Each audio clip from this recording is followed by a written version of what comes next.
What if your mind is not just inside your brain? What if the thoughts you're thinking right now are somehow connected to the entire universe? It sounds impossible, almost like science fiction.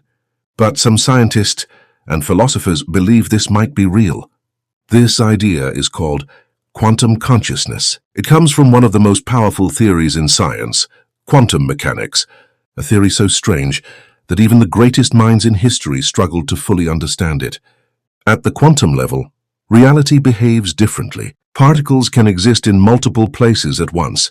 They can stay connected across vast distances, and they can influence each other instantly. Now imagine this. What if your brain now is not just a biological machine, but a bridge between your body and this deeper quantum world? Some researchers like Roger Penrose and Stuart Hameroff proposed a bold idea. They suggested that consciousness itself may come from quantum processes inside your brain. Not just electrical signals, but something far more fundamental, something connected to the fabric of reality itself. But here's where it gets even more interesting. If this idea is true, then your thoughts, as your awareness, as your very sense of self, might not be limited to your body. It could be part of something much bigger, something universal. So the real question is your brain creating consciousness, or is it receiving it? And if it's receiving it, then where is it coming from?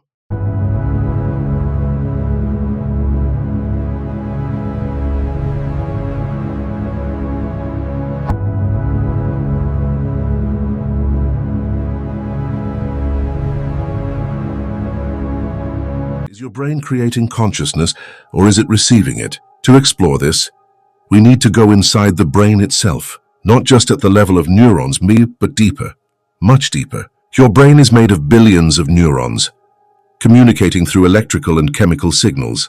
For a long time, scientists believed this was enough to explain consciousness. But there's a problem. These signals are slow, and they don't fully explain as how awareness feels so unified, so instant, so complex. So some researchers started asking, what if something else is happening at a much smaller scale? Inside each neuron, there are tiny structures called microtubules. They are incredibly small, far smaller than the cells themselves. And this is where things get interesting.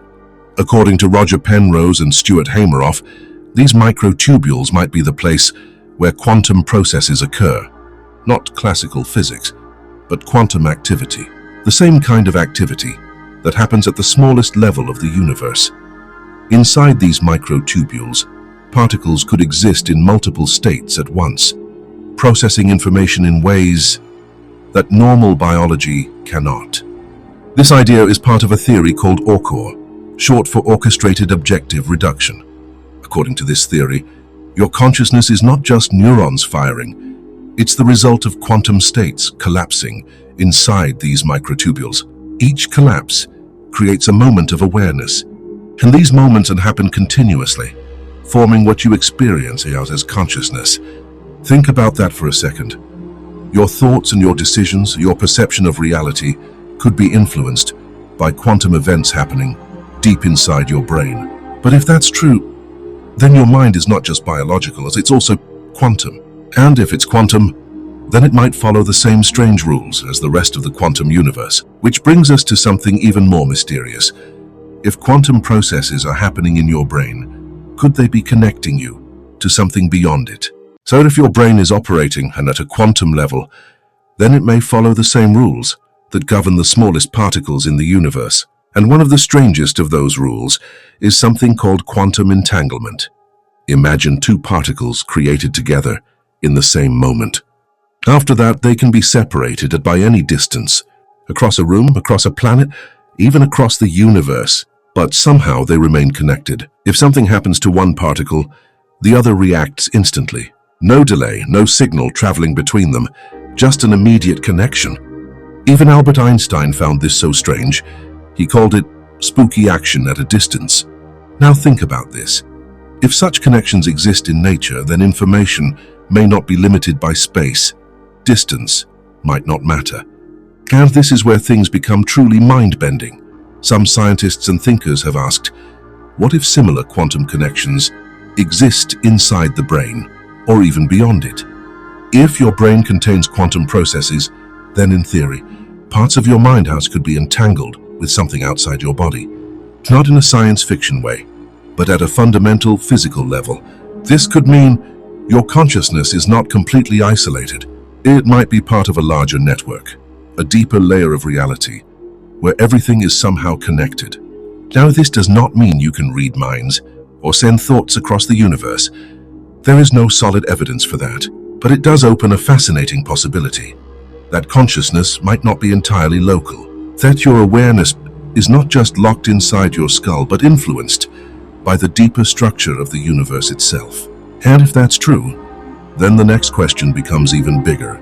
If your mind can connect beyond space, then how does it make decisions not in the first place?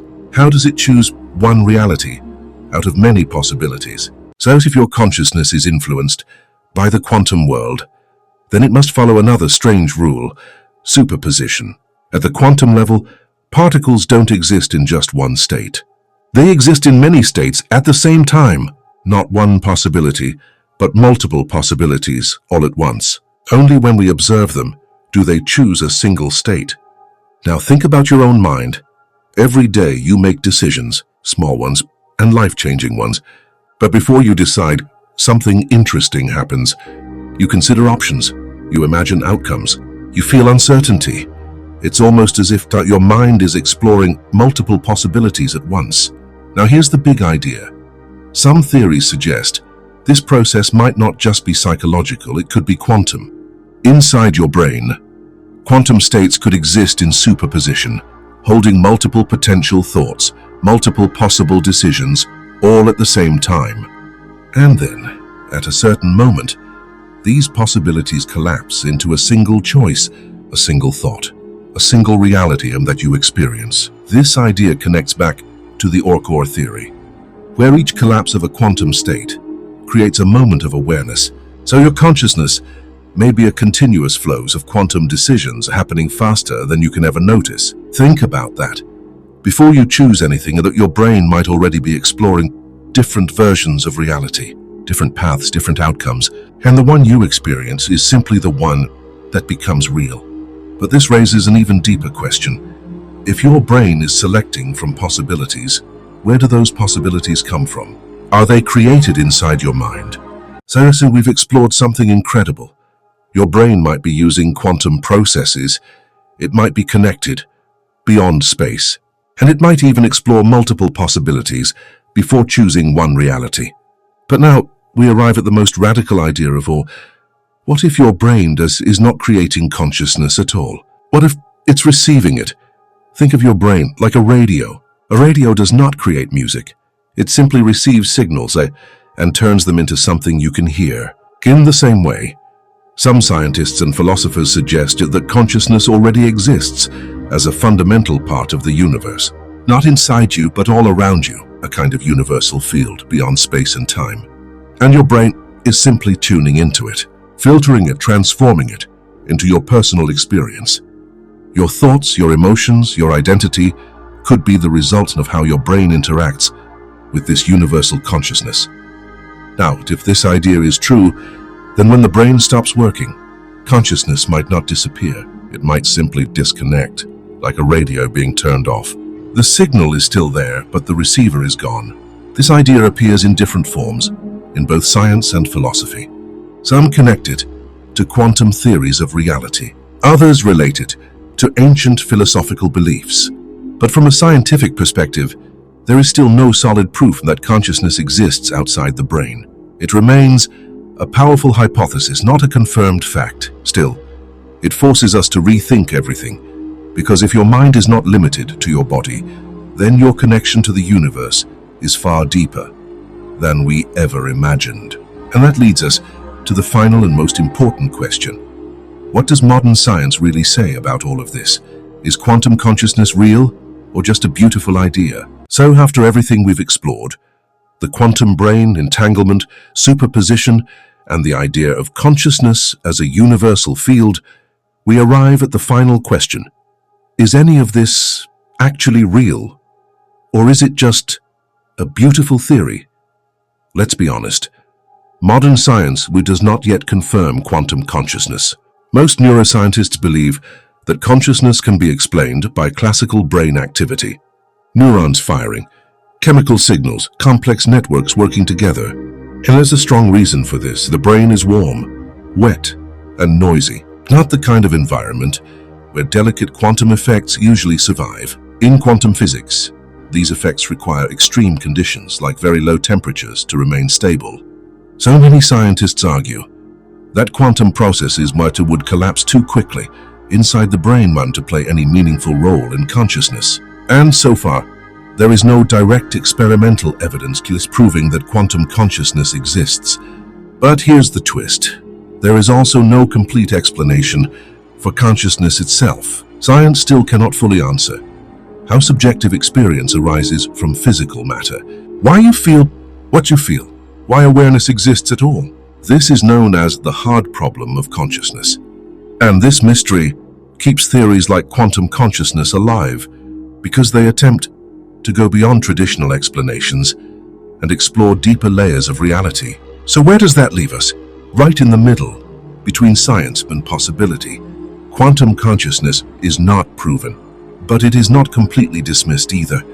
It's a doorway into questions we still don't fully understand. Questions about the mind, reality, and the universe itself. So the next time you think to remember this, your thoughts may just be brain activity, or they might be something far more profound, a connection to the deepest structure of existence. And maybe, just maybe, the universe is not only around you, it's also aware through you.